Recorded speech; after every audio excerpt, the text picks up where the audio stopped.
Hello friends, ओम श्री गणेशाय नमः।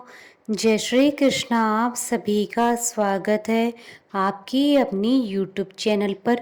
Friends, आज हम आपको इस वीडियो में बताने जा रहे हैं साल 2021 की अनंत चतुर्दशी, जिसे अनंत चौदस के नाम से भी जाना जाता है, का शुभ मुहूर्त, पूजा विधि, महत्व, अनंत चतुर्दशी के नियम और अनंत सूत्र बांधने के नियम और अनंत चतुर्दशी की कथा के बारे में। फ्रेंड्स, वीडियो शुरू करने से पहले आपसे रिक्वेस्ट है, अगर आप हमारे चैनल पर नए हैं और आपने अभी तक चैनल को सब्सक्राइब नहीं किया है तो प्लीज़ सब्सक्राइब कीजिएगा चैनल को, साथ ही प्रेस कीजिएगा बेल आइकन को, जिससे नए वीडियो से रिलेटेड नोटिफिकेशन आपको तुरंत प्राप्त हो सके। और वीडियो पसंद आने पर वीडियो को लाइक और शेयर ज़रूर कीजिएगा, ताकि सभी भक्तों को इस वीडियो का लाभ प्राप्त हो सके। और कमेंट बॉक्स में जय श्री कृष्णा जरूर लिखिएगा। भाद्रपद मास के शुक्ल पक्ष की चतुर्दशी को अनंत चतुर्दशी कहा जाता है। अनंत चतुर्दशी व्रत का हिंदू धर्म में बड़ा महत्व है। इसे अनंत चौदस के नाम से भी जाना जाता है। इस बार अनंत चतुर्दशी की पावन तिथि 19 सितंबर 2021 रविवार के दिन है। इस व्रत में भगवान विष्णु के अनंत रूप की पूजा होती है। इस दिन भगवान विष्णु की पूजा के पश्चात बाजू पर अनंत सूत्र बांधा जाता है। ये कपास या रेशम से बने होते हैं और इसमें 14 गांठें होती है। अनंत चतुर्दशी के दिन गणेश विसर्जन भी किया जाता है, इसलिए इस पर्व का महत्व और भी बढ़ जाता है। भारत के कई राज्यों में यह पर्व बड़े धूमधाम से मनाया जाता है। इस दौरान कई जगहों पर धार्मिक झांकियां निकाली जाती है। पौराणिक मान्यता के अनुसार महाभारत काल से अनंत चतुर्दशी व्रत की शुरुआत हुई। यह भगवान विष्णु का दिन माना जाता है। अनंत भगवान ने सृष्टि के आरंभ में 14 लोकों तल, अतल, वितल, सुतल, तलातल, रसातल, पाताल, भू, भुव, स्व, जन, तप, सत्य, म की रचना की थी। इन लोकों का पालन और रक्षा करने के लिए वह स्वयं भी 14 रूपों में प्रकट हुए थे, जिससे वे अनंत प्रतीत होने लगे। इसलिए अनंत चतुर्दशी का व्रत भगवान विष्णु को प्रसन्न करने और अनंत फल देने वाला माना गया है। मान्यता है कि इस दिन व्रत रखने के साथ साथ यदि कोई व्यक्ति श्री विष्णु सहस्त्रनाम स्तोत्र का पाठ करता है तो उसकी समस्त मनोकामना पूर्ण होती है। धन धान्य और सुख संपदा और संतान आदि की कामना से व्रत किया जाता है। भारत के कई राज्यों में इस व्रत का प्रचलन है। इस दिन भगवान विष्णु की लोक कथाएं सुनी जाती है। फ्रेंड्स, अब आइए जानते हैं अनंत चतुर्दशी की शुभ मुहूर्त के बारे में। हिंदू पंचांग के अनुसार इस बार अनंत चतुर्दशी की पावन तिथि 19 सितंबर 2021 रविवार के दिन है। चतुर्दशी तिथि प्रारंभ होगी 19 सितंबर 2021 को सुबह 5:59 से और चतुर्दशी तिथि का समापन होगा अगले दिन 20 सितंबर 2021 को सुबह 5:28 पर। अनंत चतुर्दशी की पूजा का मुहूर्त रहेगा 19 सितंबर 2021 को सुबह 6:14 से 20 सितंबर 2021 की सुबह 5:28 तक। कुल अवधि 23 घंटे 14 मिनट है। फ्रेंड्स, अब आइए जानते हैं अनंत चतुर्दशी और अनंत सूत्र बांधने के नियमों के बारे में।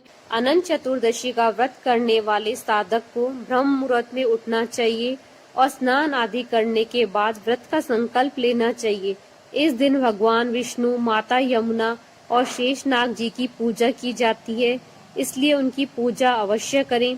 अनंत चतुर्दशी के दिन भगवान विष्णु के साथ कलश रूप में माता यमुना और दूर्वा के रूप में शेषनाग जी को स्थापित करें। इस दिन अनंत सूत्र भी धारण किया जाता है, इसलिए पूजा के समय 14 गांठों वाला अनंत धागा भगवान विष्णु के चरणों में अवश्य रखें।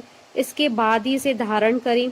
अनंत चतुर्दशी के दिन आपको अनंत चतुर्दशी की कथा अवश्य सुननी और पढ़नी चाहिए।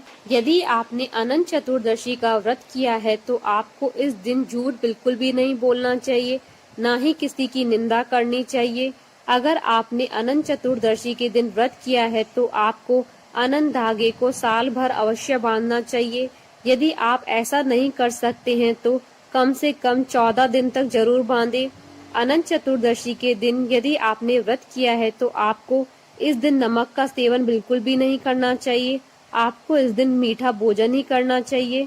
इस दिन आपको सिर्फ एक ही समय भोजन करना चाहिए, क्योंकि अनंत चतुर्दशी के व्रत में केवल पारण के समय ही भोजन किया जाता है। अनंत चतुर्दशी के दिन आपको निर्धन व्यक्ति और ब्राह्मण को भोजन कराकर अपने सामर्थ्य के अनुसार दक्षिणा अवश्य देनी चाहिए। फ्रेंड्स, अब आइए जानते हैं अनंत चतुर्दशी की पूजन विधि के बारे में। अग्नि पुराण में अनंत चतुर्दशी के व्रत के महत्व का वर्णन मिलता है। इस दिन भगवान विष्णु की अनंत रूप की पूजा करने का विधान है। यह पूजा दोपहर के समय की जाती है। इस दिन प्रातः काल स्नान के बाद व्रत का संकल्प लें और पूजा स्थल पर कलश स्थापित करें। कलश पर अष्टदल कमल की तरह बने बर्तन में कुश से निर्मित अनंत की स्थापना करें, या आप चाहें तो भगवान विष्णु की तस्वीर भी लगा सकते हैं। इसके बाद एक धागे को कुमकुम, केसर और हल्दी से रंगकर अनंत सूत्र तैयार करें। इसमें 14 गांठें लगी होनी चाहिए। इसे भगवान विष्णु की तस्वीर के सामने रखें। अब भगवान विष्णु और अनंत सूत्र की षडोपचार विधि से पूजा करें और स्क्रीन पे दिए हुए मंत्र का जाप करें और पूजन के बाद अनंत सूत्र को बाजू में बांध ले। पुरुष अनंत सूत्र को दाएं हाथ में और महिलाएं बाएं हाथ में बांधे। इसके बाद ब्राह्मण को भोजन कराना चाहिए और सपरिवार प्रसाद ग्रहण करना चाहिए। फ्रेंड्स, अब आइए प्रारंभ करें अनंत चतुर्दशी की कथा। महाभारत की कथा के अनुसार कौरवों ने छल से जुए में पांडवों को हरा दिया था। इसके बाद पांडवों को अपना राजपाट त्याग कर वनवास जाना पड़ा। इस दौरान पांडवों ने बहुत कष्ट उठाए। एक दिन भगवान श्री कृष्ण पांडवों से मिलने वन में पधारे। भगवान श्री कृष्ण को देखकर युधिष्ठिर ने कहा कि हे मधुसूदन, हमें इस पीड़ा से निकलने का और दोबारा राजपाट प्राप्त करने का उपाय बताएं। युधिष्ठिर की बात सुनकर भगवान ने कहा, आप सभी भाई पत्नी समेत भाद्र शुक्ल चतुर्दशी का व्रत रखें और अनंत भगवान की पूजा करें। इस पर युधिष्ठिर ने पूछा कि अनंत भगवान कौन है, इसके बारे में हमें बताएं। इसके उत्तर में श्री कृष्ण ने कहा कि यह भगवान विष्णु का ही रूप है।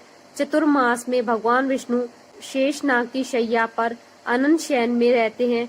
अनंत भगवान ने ही वामन अवतार में 2 पग में ही तीनों लोकों को नाप लिया था। इसके ना तो आदि का पता है, ना ही अंत का, इसलिए भी यह अनंत कहलाते हैं।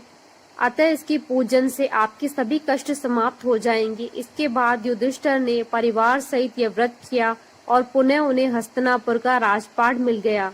बोलिए भगवान विष्णु की जय, सनातन धर्म की जय। हमारे साथ इस वीडियो में अंत तक बने रहने के लिए आपका धन्यवाद। ओम श्री गणेशाय नमः। जय श्री कृष्णा।